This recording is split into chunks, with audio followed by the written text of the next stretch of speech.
be celebrating the 4th of July. We are citizens of the United States and celebrating that in our own way. This freedom, this concept of freedom, this idea of freedom that is so a part of the American psyche, American story. If we imbue that word from a Buddha Dharma point of view, from the Dhamma's point of view, talking about a heart that is free of greed, aversion, and delusion. And it's so beautiful because the Buddha, the Dharma, these teachings remind us that that is an inherent capacity of our hearts to be free, to have a heart that isn't animated by the corrosive nature of greed and the life-denying quality of delusion, the corrosive nature of aversion. That's possible for these human hearts.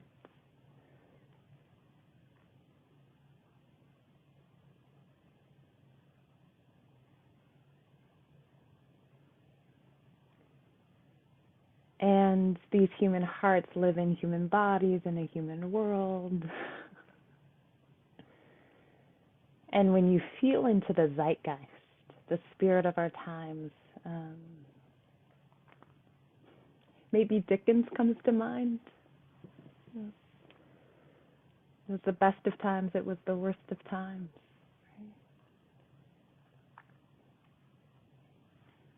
Right? It was the age of wisdom. It was the age of foolishness. It was the epoch of belief. It was the epoch of incredulity. You have that feeling sometimes you look at the news or you hear what's happening and you're like, okay, wait a second. I don't think I heard that right. Like, say that again. What? It was the season of light. It was the season of darkness. It was the spring of hope. It was the winter of despair. These dualities in our lives, this zeitgeist. And when we really allow ourselves to inhabit the body, really allow ourselves to feel into the spirit of the times that we're living in and feeling these dualities of hope and despair, of belief and incredulity, the best of times and the worst of times, and we allow our bodies to receive that,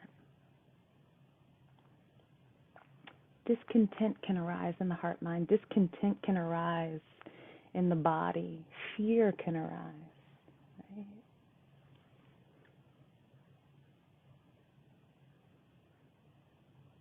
And that's one way of responding to the world, is fear, discontent. And it's just a misguided attempt of the heart to protect itself, to protect our loved ones, to protect our communities. And the Buddha reminds us that we don't need to be driven by fear, that we can actually be guided by love. He didn't use the word love, but that's when I feel into the Brahma Viharas, that's what he's reminding us of, this capacity of our hearts to live into love through metta, through mudita, through compassion, karuna, through equanimity. And he reminds us that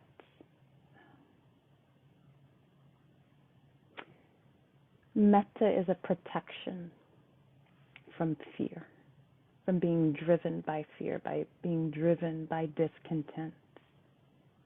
He offered it to his monastics. He told them to go off and practice in a part of the forest that was, some people talk about it being haunted. It wasn't haunted at first. The tree spirits that were inhabiting this part of the forest were quite content to have the monastics there practicing. But then they were like, how long y'all gonna stay here? like, you've kind of overstayed your welcome. So then these tree spirits did their best to scare these monastics away. So they made all kinds of ghoulish sounds and produced all kinds of smells, and it worked. The monastics ran away. And the Buddha's like, what'd you come back here for? Like go practice. There are these empty huts and roots of trees. Go practice, or you'll regret it later. And the monastics are like, it's kind of scary over there. We ain't going back. We ain't going there. And can you empathize with that? With the spirit of our times, the ecological climate crisis, racial injustice that's afoot, the pressure that we're putting on families that have members, loved ones who identify as LGBTQI+. What's happening in Texas with Child Protective Services, like using the law to pressure parents to raise their children who do not identify in the binary a particular way. Right? There can be this fear that arises. And the Buddha was like, no. Go back to the forest. Like, go back to that thing that when you have contact with, fear arises in your mind, fear arises in the heart. And he gives them the metta practice. Now, I found before I can even really give myself over to the Brahmaviharas, especially when there's difficulty afoot, when the pain of pain, dukkha is afoot. Sometimes I can't even bring in the Brahmaviharas. It's like I'm attempting to jump over the dukkha. We allow ourselves to have an honest, direct encounter with difficulty first, right?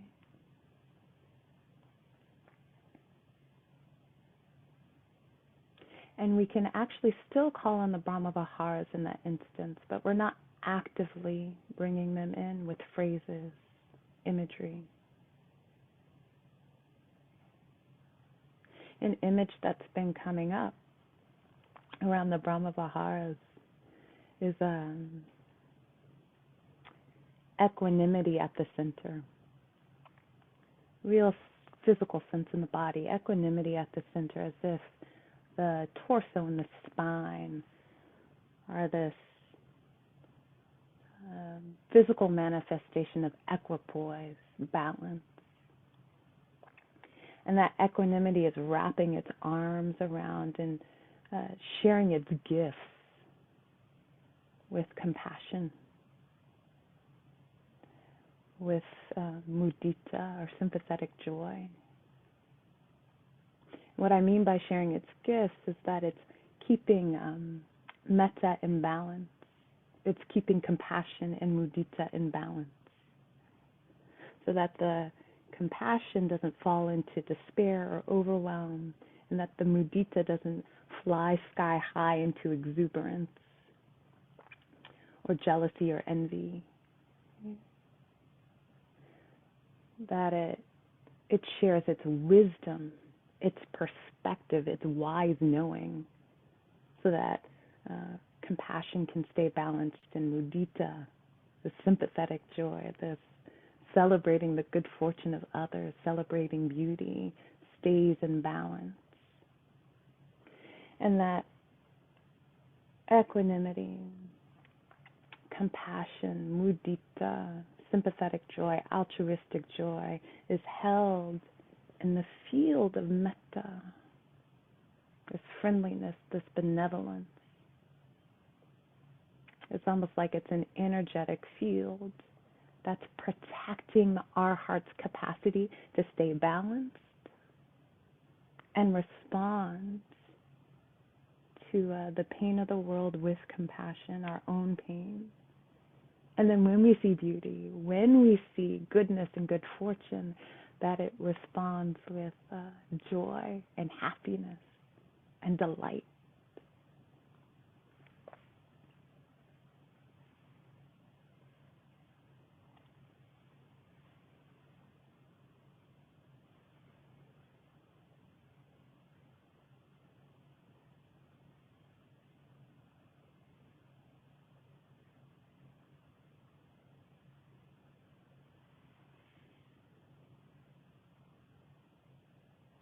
Mudita.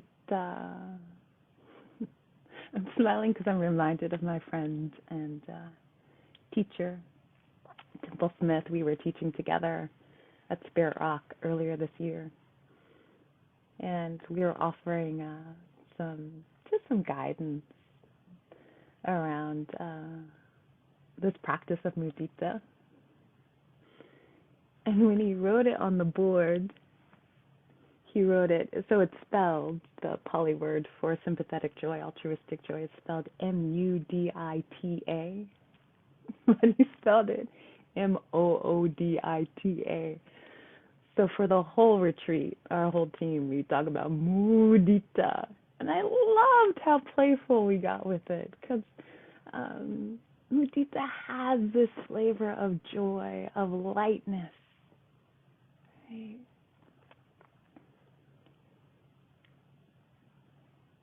When we connect with the beauty and the goodness of the world, it touches our tender hearts. It reminds us of our own capacity to just wish that beauty and goodness thrives, that it be nourished, and we extend ourselves to support that, the thriving of that beauty, that goodness, that good fortune. It's interesting in the commentaries, the Theravadan commentaries, they discourage the practice of wishing ourselves mudita. And there's some wisdom in that, right? Because we can experience the good fortune that's blowing through our lives and start to grasp onto it, attach to it. But you'll hear in the early texts, the suttas, they talk about actually all of the Brahma Viharas, radiating it out to all as to myself. So we include ourselves in mudita, and it has a flavor of gratitude. Right? We turn the heart towards the blessings and the goodness of our life. And naturally there's this, oh wow, I'm so fortunate, so lucky. And it can be for the small stuff. It doesn't need to be some luxurious windfall that we're celebrating. It can be as simple as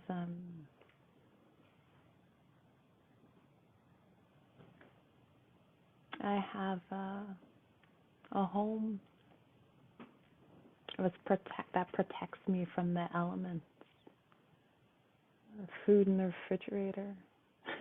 Sometimes I will just from time to time go over to the sink, turn on the faucet, see the water come out, turn it off, turn it on again. It's like, who figured this out to bring water, this life-giving force, into my home that I can wash my body with, that I can slake thirst with, that I can use in this alchemical process of cooking that nourishes this body.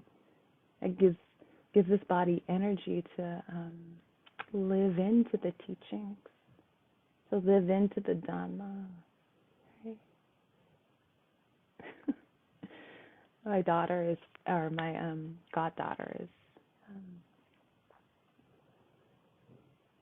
deaf, depending on the context. Sometimes when she's in the hearing world, she's deaf. When she's with people who are deaf, she's considered hard of hearing. And when she was little, she taught me the sign for wow, wow.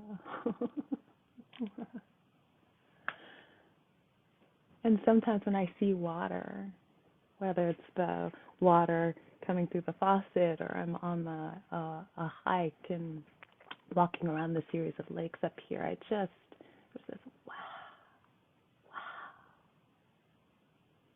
wow, on this planet that was meant for us and us meant for it, offering us water and oxygen. So it's okay to feel into the beauty and the good fortune of our lives and to wish for that to continue. But equanimity is there to remind us of like, oh yeah,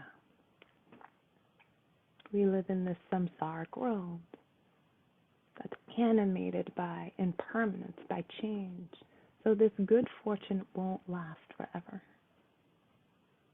And equanimity helps us to stand tall in that, so that we can enjoy it without grasping, without getting attached.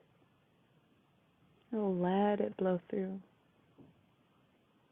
And then and recognizing that the conditions that have come together to that give rise to this good fortune, that when those conditions disband, the good fortune will disband. That we didn't create it, right? Not responsible.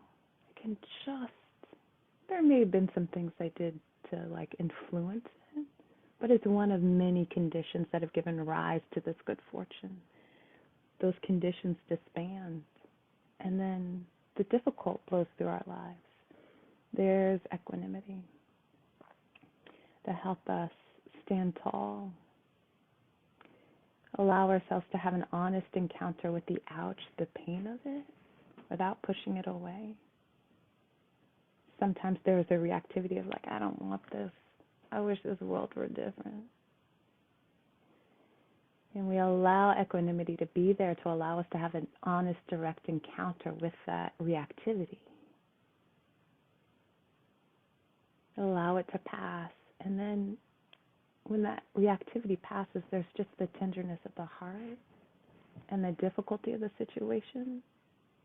And in that instance, this wish to alleviate pain can arise. And that's a joyous thing too. You forget that compassion has this joyous element. It's beautiful that compassion and mudita are connected to these, are the heart's response to these dualities of life, joy and sorrow, praise and blame, credit and discredit.